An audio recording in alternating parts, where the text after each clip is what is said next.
Okay. Hello, everybody. We are all in a spontaneous moment here at Becoming Quantum Conscious, and my name is Bart Sharp, and you are on United Public Radio Network and UFO Paranormal Radio Network on 107.7 and 105.3, broadcasting out of the beautiful city of New Orleans, Louisiana.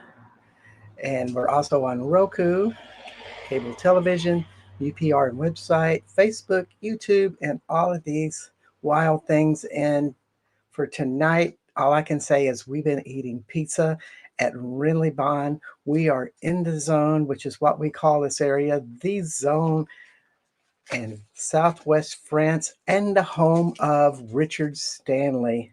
And I have beside me Richard Stanley here today. I'm going to give him a little more space. Uh, how you doing, Richard? Well, it's a great pleasure to be joining you, sir. Yes, For us yes, both to be in the same room and on the same side of the Atlantic. indeed, in lovely France. And here we are with the topic of dark and light. And can't think of a better person to explore this topic and not to be scary about it and not to be too woo woo about it, but just to explore it. And we are in the zone, which let me explain that a little bit. There's a very high powered energy area here between Renly-Bon, where we're at tonight, this old Roman town, Pic de Bougueroche, which is a Stargate mountain of magnitude, and then Renly Chateau. It's a little triangle we call the zone so lovingly because of all the great power spots and all the creativity that happens at power spots. Or on the other side, you go into the dark side. Ooh. So, Richard, what's been happening to you in the zone these days? Well, as ever, it's been a war, an occult conflict. I think when I first came here, which was now 34 years ago, in the summer of 1990, um, Marcel Captier, the former gravedigger and sacristan from the church of Rennes le Chateau, told me that Rennes was, quote, a high place where opposing forces are confronting each other. Mm. Marcel wasn't clear about what these opposing forces were. There's the inference that we're talking about light and dark, good and evil. But in reality, it's obviously in heretical Cathar terms, it's kind of spirit versus matter, spirituality versus materialism, which is something we see played out almost every day here. And beyond that, you could also see it as a clash between matriarchy and the patriarchal force of the Holy Roman Church, among others. Mm. And again, that's not exactly good and evil, but they're certainly opposing forces. And it seems that the zone is where these things are polarized to the point where you can actually notice them. I think that these elements are present in everyday life all the time, but there's just something here which seems to polarize things to the point where the conflict becomes obvious. Indeed. And I like to come into theory is that when you have this much energy, your shadow shows up. And some people act out their shadow in the weirdest ways, and it's also magnified in the weirdest ways here for with all the things that happen here. Like we just had one of the sacred sites closed down, the Caves of Mary Magdalene, by the mayor. And here we are at Renly Chateau, this huge beacon point of energy. And we're talking about a big mountain, or not a, or a big hill, small mountain. And all of these ley lines from all over Europe, being the most significant, the Giza Pyramid, are all connected to here. That is a lot of light coming into this chateau, beaming out, and people get magnified by it, blessed by it. And then also the darkness with some of those weird things called greed, power, lust, addiction, all showing up in people's lives. So, it's an interesting place to be, when you're running with this stuff. And we're in Richard's home, And Richard's home is not boring. I just have to say that right off. You can see multitudes of books and all of this good stuff because Richard stays busy creating new stuff, which your newest creation, which I have somewhere around here. And I guess I had to, oh, there we go. There's a copy just out of camera range, One of Richard. which is Oh, and let me tell you, go ahead. Richard is if you don't know, is a major. He's created several films. He's written books. He's also an anthropologist. Yeah, I studied anthropology. I mean, and I've also made a bunch of Hollywood movies. I guess in the so-called real world outside the zone, people tend to think of me as a maker of horror movies or supernatural horror. But that's partly because of the way that the supernatural is stigmatized out there. Really, the genre is one of the few areas where I'm actually allowed to deal with supernatural themes. The moment you are dealing with supernatural subject matter, you're basically pigeonholed into the bracket of a yeah, supernatural horror, which is what I'm known for in the outside world. Yeah. Personally, I don't find anything particularly horrible about the supernatural, but it is a very big part of my life. Yeah. It just seems like, and just because you do dark movies or things, or you feel like you're a dark person, doesn't mean that you're a bad person. It just means that there's certain people out there in the world, and myself doing a lot of shamanic work with people who have a big dark energy inside of them, but it's almost like the negative side of a battery. The light being the positive, the darkness being the negative, and Well, as they say, no light without shadow, no shadow without light. that's And right. the very fabric of our world is ultimately made out of positive and negatively charged particles. The constant flicker and vibration of the subatomic particles that make up the illusion of life. That's right. It's something in the film industry we're fairly used to because movies, certainly in the analog days, are also made up out of a flicker between light and dark. Something 33 to or 42 frames a second at fusion frequency creates the illusion of life, the illusion of movement. But it's made out of that constant war, that constant flicker between existence and non-existence. Yes, and it's in our own lives between light and dark, and all of what that goes on. And just as you start to think that you're all light and you don't want any of the darkness, probably what you're going to attract is darkness. And when you live in powerful places like this, if you're afraid of your own stuff and your own shadow, it's going to attract you like really sticky bubble gum at a B movie. It's just like, ugh, I got that on my foot. I don't want that. It's that kind of stuff. And so when you started doing these movies, and my favorite title, I just love this, Dust Devil. I haven't seen it. I got to see it. Yeah, hunt that one down. I'll It's hunt that it's one out. surprising. Yeah, I can't wait. You're dealing with these dark issues, and what made you do something like Dust Devil? Well, I guess ever since I was a kid, I've been taught to confront my fears, never to turn my back on something which is, yeah, terrifying or wrong. I've had a bad habit of going towards the source of tension or approaching the thing which is causing the problem. I think if we hide our heads from everything that's going on in this world, nothing ever changes. So some part of me I was born in South Africa, so it's natural I got involved in the anti-apartheid movement.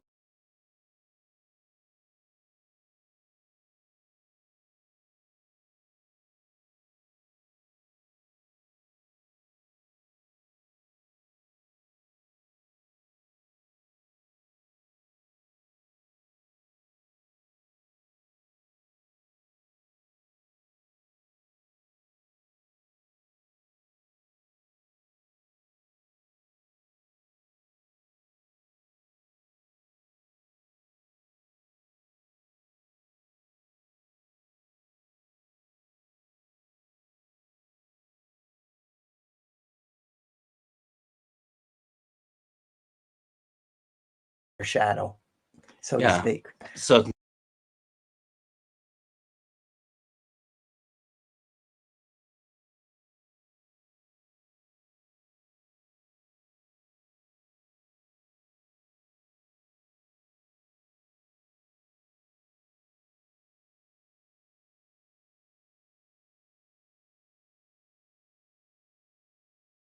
Inches higher. Yes.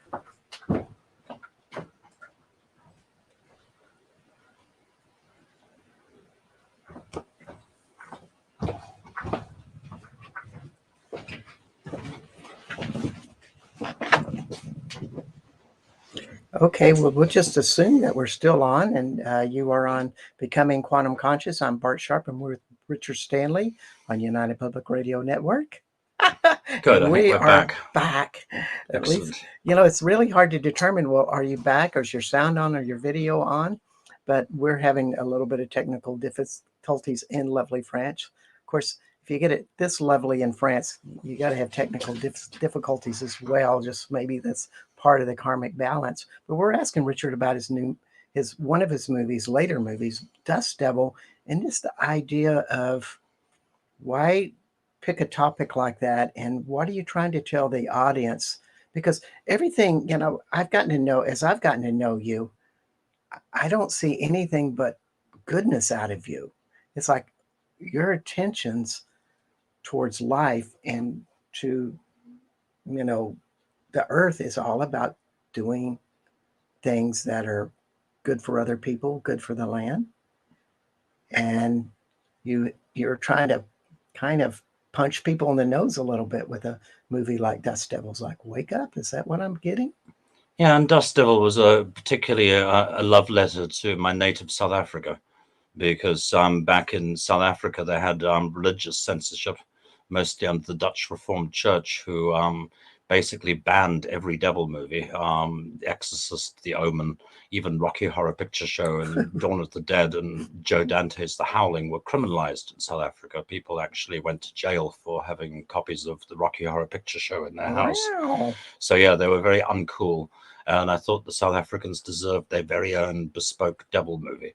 So Dust Devil was smart targeted for the white South African audience, and it deliberately deals with the twin topics of racism and domestic violence, which both seemed like hot button issues out there that nobody at that time was wanting to discuss. So I thought I would bring the devil home to them. I knew that being South Africa, the devil had to be blonde and blue-eyed and fully Aryan, and the forces of good in Dust Devil, strangely enough, are represented by the local witch doctor, the local Sangoma, who was played by a very fine actor, John Matshikiza, and a Zulu cop played by Zakes Mackay. So Dust Devil's definitely it's got a socio-political context, but beyond that, it's an African Western with occult horror elements, but there's also a love story in there. So I hope it's roundly entertaining. I like everything I do to be a full meal. I also like the work to be amusing. I hope to get laughs out of the audience as well as everything else. But more than anything, I like to show people something they've literally never seen or imagined before. Yes, and when you walk into Richard's house, we're only going to show this part. We're not going to do a grand tour of his house. And also, I just wanted to say hello to Phyllis and Carrie. Thanks for tuning in. And yes, we are having problems here, but we're going to keep talking, because that's what we do, is keep talking. But there's a variety of things here in his home of, A to Z topics and all different types of things. And one of the things that I saw back this summer when I visited Richard last year was a lot of books on Otto Rand. Hey, Melinda. And he was saying, yeah, I'm writing this book about Otto Rand, and now it's getting close to putting out. It's called, well, here in Europe, it's floating around under this title, The Last Crusade. because Otto Rahn was the German Jewish Grail historian whose work really inspired the Indiana Jones movies. And in America, it will be available next year from Inner Traditions, which is a publishing company based in Vermont. And I believe in the United States, it will be entitled Grail Hunter. So this is coming your way. It should be in shops next spring. It's the result of approximately 30 years of obsessive research. Basically, when I first heard of Otto Rahn, the notion that this German Jewish Grail historian had been here in the Pyrenees and had allegedly found the treasure of the ages, the story seemed so far-fetched that I set about fact-checking it and trying to find out how much of it was myth and how much of it was real. This was back in the 20th century, in the 1990s, at which point in time, a lot of folk who had been in command positions in World War II were still alive. And I was also able to track down a number of Otto Rahn's friends, companions, and his surviving family members, including his niece Ingeborg, who still had his unpublished manuscripts and his teddy bear and a number of other fascinating items. So we were gradually able to define not only that Otto Rahn had existed, but to try to pin down the facts of his case, given that Otto believed that Parsifal, the medieval Grail romance, reflected a true story or a true history, and that the Grail had allegedly been here or still was here in the Pyrenees. And given that this reflects on some pretty weighty matters, such as just whose cup is it anyways. And now I'm going to give a little bit of background with this. I know you're rolling, but this would be associated. Otto Rahn was forcibly, or like maybe forcibly in a friendly way, to become part of the Third Reich in Nazi Germany. And so he was the guy who went down with all the Germans to Rennes Chateau and started investigating, trying to find a Grail. Is that correct? Yeah, in truth, Otto had done his work before getting involved with the Nazis. In that Otto was obsessed with the Holy Grail since childhood. He grew up in the Black Forest near the ruins of Wildenburg Castle, where Wolfram von Eschenbach wrote Parsifal in the 12th century. So I think that had been part of his life right from the beginning. And he did most of his research here in the Pyrenees before the SS even existed. Before the rise of Heinrich Himmler's Black Order. And this led to the publication of his first book, Crusade Against the Grail, which was also really the first widely distributed book to appear outside of France, to tell the story of the Albigensian Crusade and to tell the story of the Cathars and the rise, glory, and fall of Montsegur, which is a hell of a story. And it had really been kept a secret pretty much by both by the kings of France and the Holy Roman Church for 7 centuries. So Otto really played a role in basically breaking open that conspiracy of silence.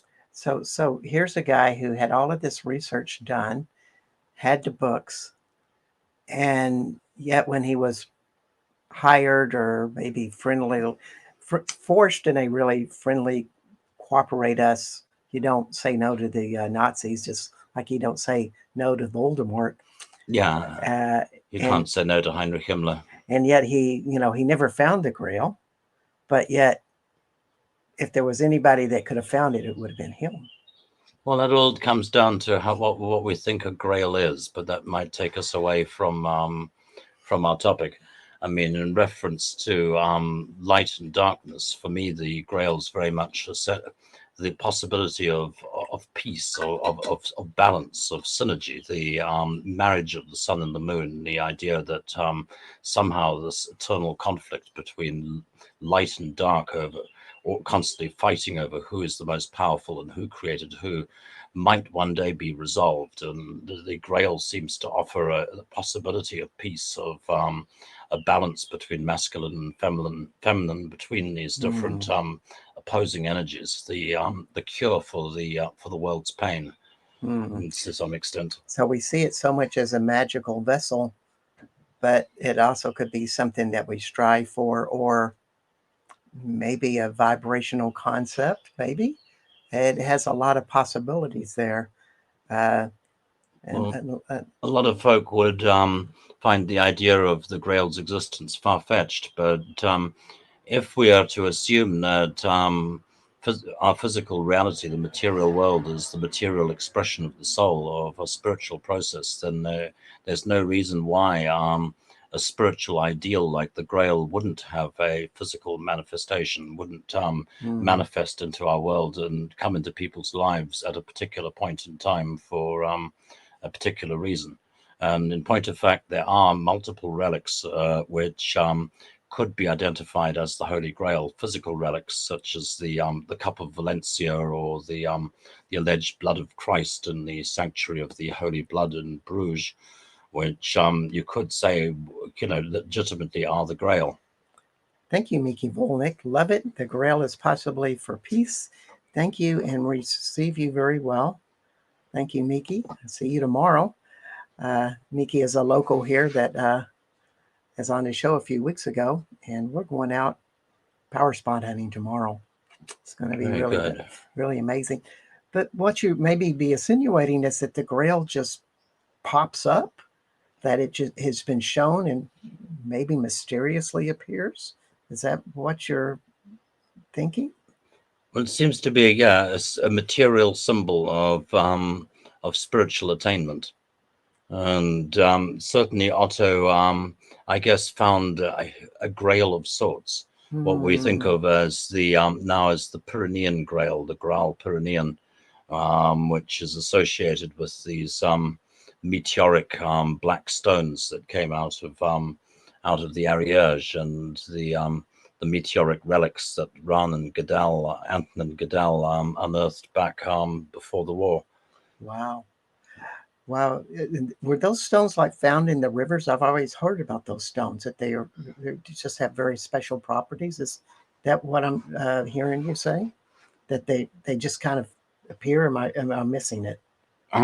Well, I think we don't know for sure whether they're meteorites or tektites, but they're in a very deep strata, which indicates that they're probably from millions or hundreds of millions of years ago, from some pre-human time on Earth, and were buried deep beneath the Earth's mantle for millions and millions of years, until they were plowed to the surface during the last ice age by the glacier that cut the valley of the Ariège. Wow. The whole of the valley of the Ariège is glacier cut, and it was gouged out during the ice age, and this cut through into a very, very deep strata. So at the lower levels of the valley, down parts of the river and in the caves, the strata is exposed.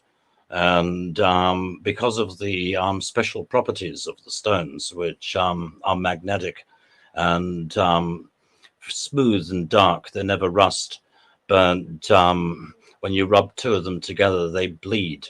They secrete a ferrous solution, 99% pure iron, which resembles blood, and as a result, you can imagine the effect of this on a superstitious mind. But they're also alleged to have powerful healing virtues, and have clearly been prized since the dawn of time. And if you've been anywhere in the Ariège region, it's of course up into the Pyrenees and the whole land of the Pyrenees Mountains in southwest France. We're talking south of Carcassonne, 50 miles north of the Mediterranean Sea, or 60 kilometers, something like that, maybe a little bit more. But it has a certain special just power And the river Richards is talking about runs through Tarascon. Is that correct? That river, Yeah. and that's where a lot of those are found. Along with that is a holy place of the Cathars. Uh, that's where they were. Some of the monks, or the parfaits or parfaites, did their sojourn. And there's a cave there called Grot Le Bethlehem. I'm sure you've been. Oh, yeah. And there is also a place there where they have a space for the Grail there. You have any feelings that the Cathars were somewhere along that same path as what you're talking about? Well, I think to some extent it's a war or a quest which has been going on from age to age, from one lifetime to the next. And in different periods of human history, this conflict or the struggle between these opposing forces finds different manifestation, different actors to play the roles. And certainly at that point in time, in the 12th and the 13th century, um, the um, the so-called Cathars came to embody a movement of spirit, which came into opposition with the patriarchal Holy Roman Church. But it's also because the fact that the Cathars were at least open to equal rights. It was a world in which women could command armies, could officiate as priests, where children could take their mothers' surnames, where women were allowed to inherit land. And it was a time when, serfs could ennoble themselves. Nobility was not strictly the domain of blood. You could actually some kind of upward mobility was still possible. So the Holy Roman Church had to stamp it out. They had to destroy it in order to maintain their power.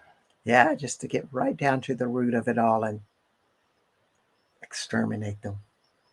Yeah, they feared the Cathars and they feared the force they represented because they felt that unless they were completely exterminated, totally wiped from the face of the earth, and all trace of their writing destroyed, the entire language was obliterated, that it posed a threat powerful enough to overthrow the Roman Church, to effectively change the world. So they were obliterated with extreme prejudice, and in a number of horrific genocidal ways that we will not vocalize on air. And so Otto spent a lot of time in the Qatar lands investigating, searching for the Grail, searching for these things. Do you think he found any answers of what the Qatars had with this? Any more that we haven't covered? Because we're Well, it's way more than we can cover, but I think on his journey through life, Otto passed through all the stages of initiation, and in the end, perhaps was asked to make a leap of faith. I mean, it's not an easy path, the path of the Grail, and certainly Otto made terrible mistakes. He couldn't have maybe avoided the situation. He was partly Jewish through his mother, but also gay, and knew that if his identity was found out, he would be killed. But at the same time, could not say no to Heinrich Himmler's offer. I was effectively inducted into the Black Order. To use Otto's words, quote, "I was looking for divinity, yet I find myself at the gates of hell." And I think when you go towards something like the Grail, you go towards an extreme purity. Things polarize, and this is also the time when you will end up confronting its antithesis. yeah, yeah. Let's hold that thought because we're right in midway of the show. My name is Bart Sharp, and you're on Becoming Quantum Conscious. And we are with Richard Stanley tonight or today, depending what time zone you're in, talking about his latest book or upcoming book. We're sitting with it at the table. I have my copy. It's called The Last Crusade, The Life of Otto Braun, really showing a life of somebody that goes highly into light and then gets pulled into the darkness without much choice. And all of what that struggle was. It's a great book that explores light and dark, and that's what the theme is today. And just to let everybody know where you're at on the radio or website, you're on the United Public Radio Network and the UFO Paranormal Radio Network at 107.7 and 105.3 out of New Orleans, Louisiana on Roku, UPR website, Facebook, X. God, every time I say X, that one just got it. Well, thank you for having us as well. Yeah, I'm really glad to have you. And for inviting us into your lives. Yes. And so here we are, with this light and dark. And so much of this theme is what you've told me so far is it's everywhere in everybody's lives where we have to deal with the light and darkness. And you've been confronted with it all of your life, being whether you're in South Africa or in France. What I always say about Richard is he's pretty darn fearless about approaching things. And that's a lot what his movies and books do is confront the darkness, even though it might look dark. So it's pretty interesting on that level. Courageous. A guy I wouldn't want to get in a fight with, but I'd sure love to share a beer with. So could you give anybody advice on how they deal with their own darkness? Deal with their own light? Well, I mean, there's literally no light without darkness, no darkness without light. I am of the opinion that in the final stand, the wrong will fail, the right prevail, goodwill on earth and peace to humankind. I do think that lies and evil cannot stand in the face of the truth, not forever. The light ultimately is stronger, but it's in real life. Things happen in shades of grey. Everything is mixed up in such a way that it's really difficult to tell light from darkness. And there's never been an evil person, I think, in this world, very few at least, who actually thought they were doing evil. Most of the most terrible things in this world are done by people who think they're doing good, who are trying to build a better world or create some form of utopia. And unfortunately, the road to hell is paved with with good intentions. Indeed, it is. And it's so important that where you look at the people that you do not like, not to make them your enemy, as we see this in the United States just ripe and true, and to just keep asking those questions. I wonder what made him think that way, or wonder what it's like to be in his shoes. Or the question I always like to say, and I say this with humility and sincerity, I wonder what pain they're in that creates whatever behavior that they're doing that's annoying to me, or aversive, or I think is dangerous. And try to look in what that person's pain is, but also what's inside of me that's similar. Because our stories are matched. If they weren't bothering me, that doesn't, if they were bothering me, it means that I probably have an issue similar to theirs. And, I'm just trying to always get in touch with what that is. And in your movies, do you think you have some of these people that are just wrapped up in their own shadows so much and they can't really see it, and they're kind of blinded by it almost, and so therefore they go out and do whatever they do? Yeah, I mean, I think that happens in real life as much as movies, which is it seems to me that as aforementioned, that these battles and dramas reenact themselves over and over again, and people are recast into the roles of persecutor or heretic and accuser, accused over and over. We see insane echoes in history that are parallels between, say, the the Crusaders and the Albigensian Crusade and the war against the Cathars and the Nazis from World War II. These forces come back in different forms, and the confrontations are reenacted. The situation here in the Pyrenees under Nazi occupation and under the occupation of the Inquisition and the Crusaders, and the gap between the Inquisition and the Gestapo and, say, Homeland Security or GRU or the KGB is very narrow. The same dramas and events seem to compelled to reenact themselves over and over And it's also something about, well, what makes you susceptible to being manipulated? And a great book is by Alice Miller. She wrote this For Your Own Good, and she goes into the psychology of Nazi Germany and Hitler. And when you look at the Nazis, or let's just say the Germans, before they became Nazis, or before that party came into effect, was they were a beaten people.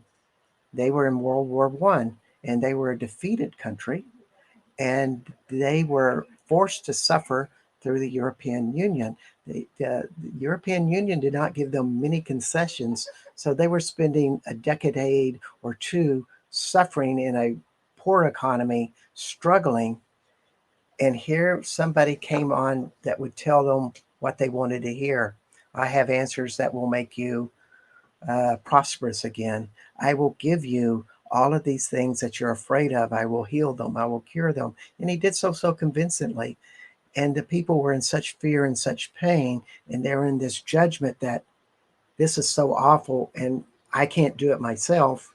Therefore, when somebody says, I have the answer for you, you're susceptible to manipulation.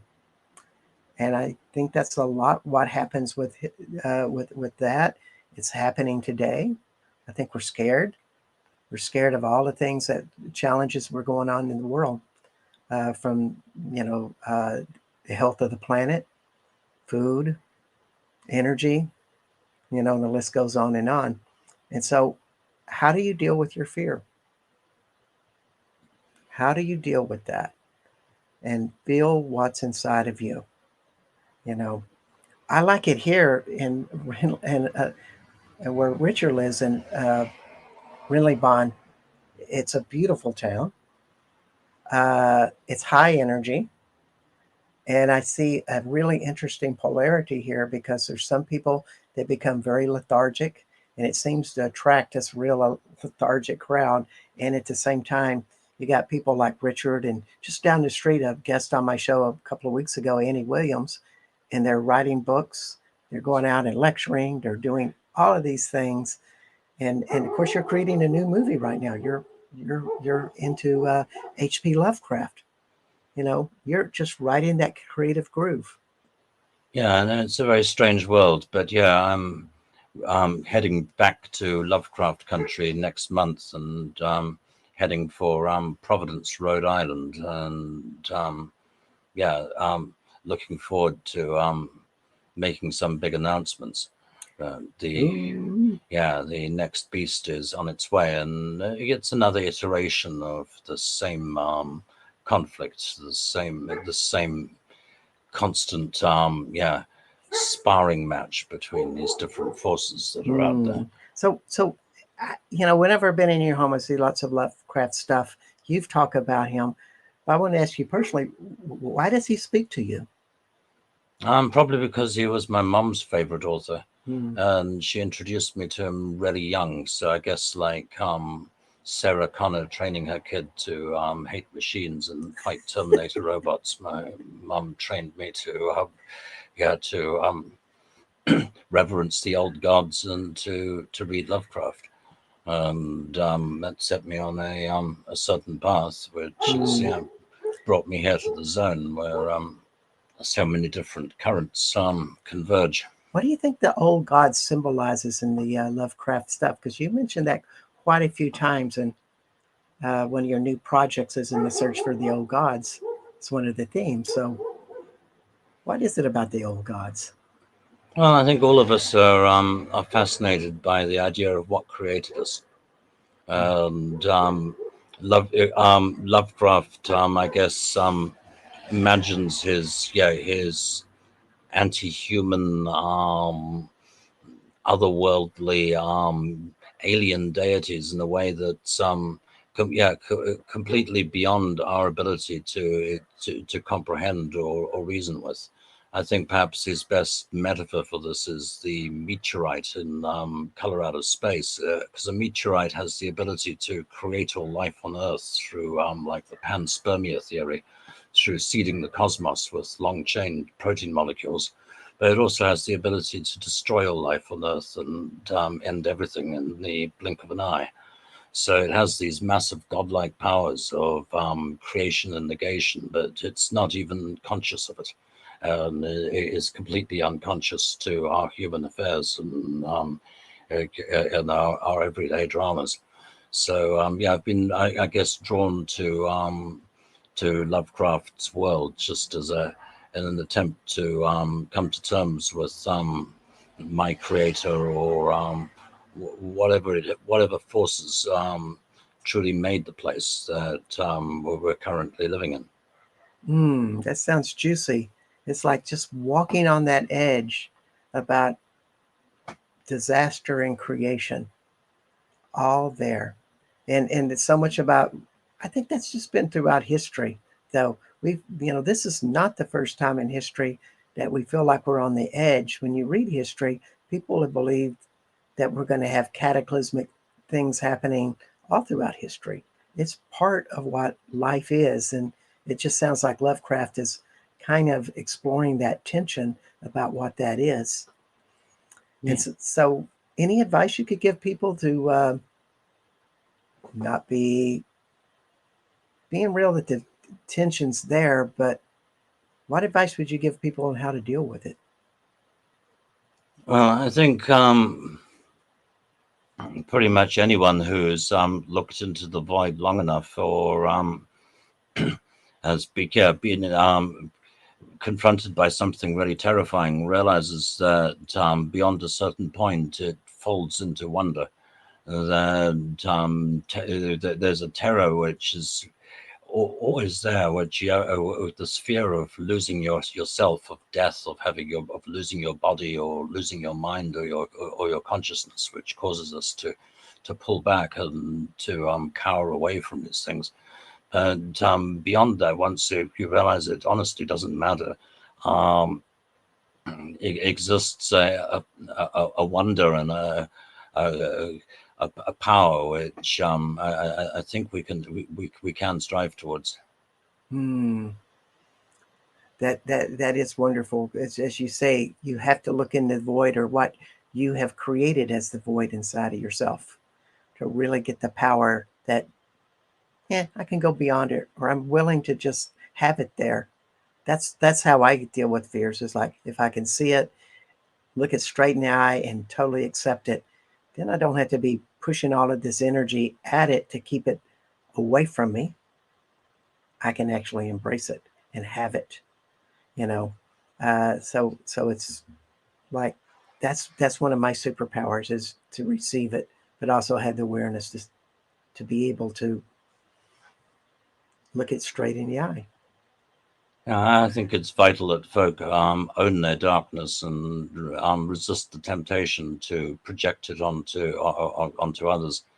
But I don't even like to use the term darkness because there's nothing bad about the dark. Darkness and evil ain't the same thing. Night is a beautiful time, and I've never been afraid of the dark from the point of view that ever since I was a child, I've found the dark comforting. It's a good place to hide.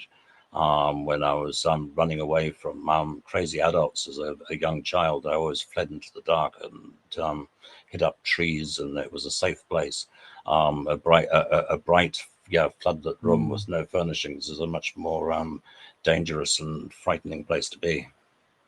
So yeah, light and dark are, I guess, in no ways synonymous with good and evil any more than that would be Yeah. with matriarchy and patriarchy or any of the other weird forces that are at work here in the zone, in a region that for a long time was referred to as the devil's chessboard in pre-New Age times. The Yes. devil's chessboard with the two wrens, de Ren, Ren le Ban and Ren le Chateau, Yes. the two queens, the reign being queen in French of the chessboard. It's actually like a big electric chessboard. That electricity is the power of the land, and it's a very defined feminine land, but yet it keeps activating you. And the whole thing about it, the shadow and the ego, is it wants you to let go of all of this things that you're afraid of, because if you let go of those things, then you'd really evolve into a greater human being. And the ego wants us to do that. It wants us to resolve these things. So it sets us up for learning it in a harsh way sometimes. And that's one of the greatest lessons of life, is to believe that you're playing beyond that. And, we're all waiting for this polarity to begin to change, and we grow beyond it. And hi, Carrie. Hi, Julie. Uh, we're just working at doing it. So living in a magnified place like this really helps that happen. Yeah, I mean, on the other hand, locals in Ren le Ban do call the place Ren the Damned, and think of it as the washing machine, the place where people get to go into their spin cycle and gets flung round and round and round until all of their sins are washed clean. And you've got the Benetier, yes. the font where the two rivers meet, which is supposed to wash all of your sins away if you dunk your head there 3 times. So Yes. that's very much the process going on down here in Ren le Ban. Please save me from my pains. Why, deliver me from the mire. And the devil's chessboard thing obviously also relates to Ren le Chateau, the chessboard floor, where you've got the demon Asmodeus looking down at the chessboard on the one side and Christ on the other, and the game being played out on the white and dark squares in between, which is also consistent with the layout of your regular Masonic lodge, and all of that because it's allegedly an echo of the ground plan of the Temple of Solomon. So if you're afraid of all of this stuff, so many people are, they go running to some so-called expert, guru, priest, father figure, social media teacher, whatever, and say, you got the answers for me. What do you think about that? You don't seem like you're a guru follower, that you've had a spiritual teacher or something. That you look like you've just kind of taken the bull by the horns in your spiritual process. Did I assess you correctly about that? Well, I've never really had a spiritual teacher or guru that was really worth a damn. But I did study anthropology, which taught me to to listen to without judgment to other people's points of view, to not be so cognicentric, not to be locked in your own culture and thoughts. So I've got to hear the views of an awful lot of deeply strange people over the years. Yeah, quite an adventurer, all the way from South Africa to France and a lot of points in between. A world of experiences here, which makes you a much richer person in general with that. Wow. So how do you think, we're going back to Otto Rahn a lot, and I want to, because this is a great book, and I want everybody to be looking for it. In the United States, it'll be released next year, and it'll be called Grail Hunter. Yeah, Otto Rahn, Grail Hunter, from Inner Traditions, which is a Vermont-based company. Yeah. I believe it'll be coming out in early summer next year, so it's a bit of a wait. Incidentally, this Otto Rahn's work inspired the Indiana Jones movies. A lot of it was following what Otto has studied and evolved with. Well, with that? yeah, I mean, it's more a matter that Otto is at the base of something you might think of as the Nazi mysteries. There is the running story that the Third Reich tried to gain possession of a series of relics like the Spear of Longinus, the Ark of the Covenant, the Holy Grail, Hmm. etc., etc. And this is a myth that's been floating around in various forms since the end of the war. So yeah, tracing all of that stuff back, you end up with like the Ahnenerbe SS and the SS archaeological department and the crazed pseudoscience work that they sponsored in that period. It makes you wonder what would happen if Adolf Hitler did actually have the Grail in his hands and saw, oh, this just makes guide you to a vibration of more wholeness and completeness, and you feel love inside of you so much to the degree that you just want to help other people instead of kill them. Would have been a bit of a disappointment, I would think. Yeah, I mean, I like to think that the Grail is the promise of reconciliation, Mm, of peace, and of being healed and made whole again. And some which yeah, I think is a very valid thing to be searching for in this world. And most folk don't bother to search for grails unless they're already pretty damaged, like Otto. yeah. And Sometimes you got to hit that far bottom before you start to climb your ways up. And all I can say, because I feel like I've been in a lot of that, um, it's it's not a short journey, but it's a journey that's very satisfying because with every step you get in a higher vibration, it just feels really good. It's my form of a drug, ecstasy through transformation, and maybe that's what uh, Otto was looking for because he was an intuitive guy. Uh, he felt something very strongly in the heart and his body, and was a keen intellect. He was gifted in all ways. He was taught that, and you know he was sincere. yeah, and I guess you had a natural proclivity for power, of what you'd call power places. Mm, In that I found when I started going to the places he was writing about, such as Montsegur and the Lac de Diable or Devil's Lake, that they were indeed very mysterious, powerful places. mm, He wasn't wrong. So I think his Otto had a good instinct for that, yeah. and he set me down that path, and because of his allegiances, the fact that he effectively sold out to the Nazis. Otto died young. He was either murdered or committed suicide in 1939.